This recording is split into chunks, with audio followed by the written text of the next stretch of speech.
warahmatullahi wabarakatuh. Nama saya Syafina Putri Sonia dari kelas 9A.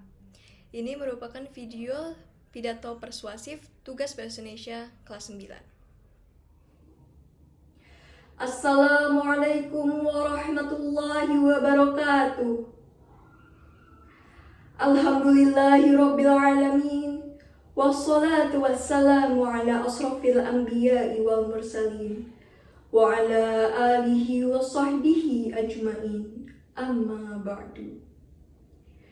Yang terhormat Bapak Kepala SMP Islam Al-Azhar 19 Cibubur beserta wakilnya, yang saya hormati Bapak Ibu Dewan Guru dan teman-teman semua yang saya banggakan. Pertama-tama, marilah kita panjatkan puji dan syukur kehadirat Allah Subhanahu wa Ta'ala yang telah memberikan rahmat dan hidayahnya, sehingga kita dapat berkumpul dalam pertemuan ini dengan keadaan sehat walafiat. Salawat serta salam tak lupa juga kita curahkan kepada baginda kita Nabi Muhammad SAW beserta keluarga, sahabat, dan pengikut yang senantiasa istiqomah dalam menjalankan ajaran-ajarannya hingga akhir zaman. Dan mudah-mudahan kita semua yang berkumpul di sini mendapatkan syafaatnya di hari kiamat nanti. Amin, amin, ya Rabbal Alamin. Para hadirin sekalian yang dirahmati Allah, pada kesempatan ini, izinkan saya untuk menyampaikan sebuah pidato dengan tema pembelajaran tatap muka. Seperti yang beredar di saluran TV dan seperti yang kita ketahui bersama, bahwa pembelajaran tatap muka merupakan sebuah perbincangan yang sedang marak di Indonesia, bahkan di kancah internasional. Tak terasa, menuju 2 tahun, kita menjalankan segala kesibukan sehari-hari dengan didampingi COVID-19 yang menimpa negara tercinta kita ini. Beradaptasi dengan segala perubahan yang ada dan dalam segala aspek kehidupan. Seperti yang kita ketahui, kasus yang kian hari meningkat mendatangkan berbagai ancaman bagi kita. Seperti ancaman kepada roda perekonomian milik negara. Akan tetapi, seiring dengan perkembangan yang ada, alhamdulillah, kasus wabah ini semakin melandai menuju stabilitas sistem kehidupan seperti sedia kala. Hadirnya pandemi di tanah air telah membawa berbagai dampak dan di berbagai sektor, seperti di sektor pendidikan. Pembelajaran jarak jauh merupakan salah satu dampak yang dirasakan bagi para peserta didik. Bukan begitu, para hadirin? Di antara banyaknya dampak yang dirasakan, terdapat beberapa potensi dampak sosial negatif berkepanjangan yang mengancam peserta didik akibat pandemi COVID-19. Di antaranya adalah putus sekolah, yang merupakan keterpaksaan untuk menghentikan sang anak dari proses belajar mengajar. Yang kedua, penurunan pencapaian belajar. Perbedaan akses dan kualitas yang dapat mengakibatkan kesenjangan dalam pencapaian belajar. Yang ketiga, ada learning loss, yaitu hilangnya pengetahuan dan keterampilan, baik secara umum maupun spesifik, atau kemunduran proses akademik karena faktor tertentu. Lalu ada kekerasan pada anak dan resiko faktor eksternal. Setelah melakukan pembelajaran jarak jauh tanpa sekolah, banyak anak yang terjebak di kekerasan rumah. Mungkin seperti sulit dibangunkan untuk bersiap pembelajaran secara daring. tidak sedikit orang tua akan melakukan kekerasan secara fisik kepada sang anak. Berikutnya, anak menjadi kurang bersosialisasi, tidak bisa bertemu dengan teman sebaya, menyebabkan anak menjadi lebih sensitif, merasa bosan, bahkan memunculkan rasa tidak nyaman ketika sang anak berada di khalayak ramai. Namun hal ini bisa dicegah dengan melakukan video call atau memanfaatkan teknologi komunikasi yang ada saat ini. Dan yang terakhir adalah kerusakan pada mata. Hal ini disebabkan PJJ atau pembelajaran jarak jauh yang menggunakan gadget atau gawai, menggunakannya waktu yang cukup lama. Ditambah dengan les, mengerjakan tugas, bahkan anak yang sudah kecanduan game online. Hal tersebut akan merusak, bahkan memperparah kondisi kesehatan mata sang anak. Dampak ini dapat dicegah dengan mengatur kembali penggunaan teknologi komunikasi ini secara lebih baik dan teratur. Atau mungkin bisa dicegah dengan banyak memakan makanan yang kaya akan vitamin A. Namun, apakah kalian tahu para hadirin bahwasanya di balik dampak-dampak negatif tersebut terdapat beberapa dampak positifnya, yaitu anak memiliki waktu lebih banyak bersama keluarga. Metode belajar yang variatif dan fleksibel juga dirasakan oleh sang anak. Lalu, anak menjadi lebih peka dan mudah beradaptasi atas segala perubahan yang ada. Anak juga lebih bereksplorasi akan teknologi yang semakin canggih pada saat ini. Dan terakhir, anak mungkin akan merasa nyaman belajar di rumah karena tidak ada lagi yang membuli.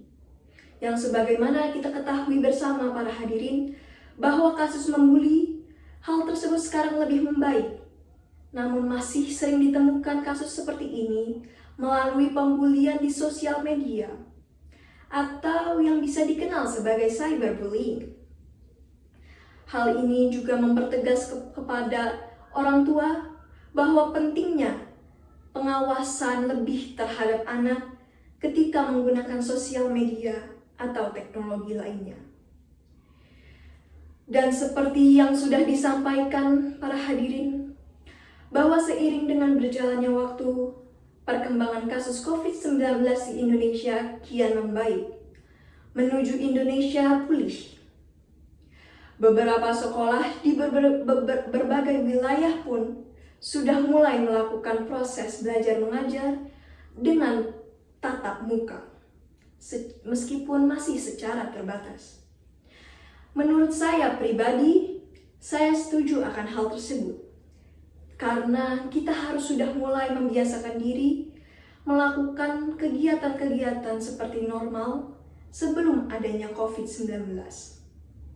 Namun tentunya dengan syarat dan kondisi tertentu. Syarat dan kondisi tertentu itulah yaitu seperti kondisi kelas dengan murid yang hadir setengah dari jumlah murid yang ada di kelas tersebut. Jadwal pembelajaran yang dikurangi dan secara bergilir. Seperti halnya yang dilakukan oleh SMP Islam Al-Azhar 19 Cibubur. Dengan 16 murid yang masuk ke sekolah dari 32 murid. Jam belajarnya pun menjadi 20 menit setiap jam pelajaran dan bergilir seperti di hari Senin anak kelas 7, di hari Rabu anak kelas 9, dan di hari Jumat anak kelas 8. Lalu ada persyaratan dan ketentuan lain, yaitu perilaku wajib yang harus dilakukan, yaitu 3M. Memakai masker, mencuci tangan, dan menjaga jarak. Menggunakan masker yang sesuai dianjurkan, membawa cadangan masker, dan mengganti masker setiap 4 jam atau ketika masker sudah mulai lembab. Lalu mencuci tangan dengan sabun dan air mengalir atau dengan hand sanitizer. Menjaga jarak minimal 1,5 meter dan tidak melakukan kontak fisik. Lalu terdapat pula kondisi medis yang harus dijaga warga sekolah. Di antaranya adalah tubuh harus dalam keadaan sehat, fit, dan terkontrol.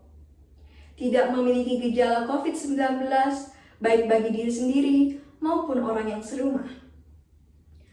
Kantin, kegiatan ekstrakurikuler, dan kegiatan olahraga, serta kegiatan lain selain kegiatan belajar mengajar belum diperbolehkan. Lalu yang terakhir, melakukan pengisian daftar pemeriksaan seperti menyiapkan sarana sanitasi dan kebersihan, mampu mengakses fasilitas layanan kesehatan seperti rumah sakit, puskesmas, klinik, dan lain sebagainya. Kesiapan area wajib masker, memiliki alat pengukur suhu tubuh seperti termogan, dan persyaratan lain sebagainya.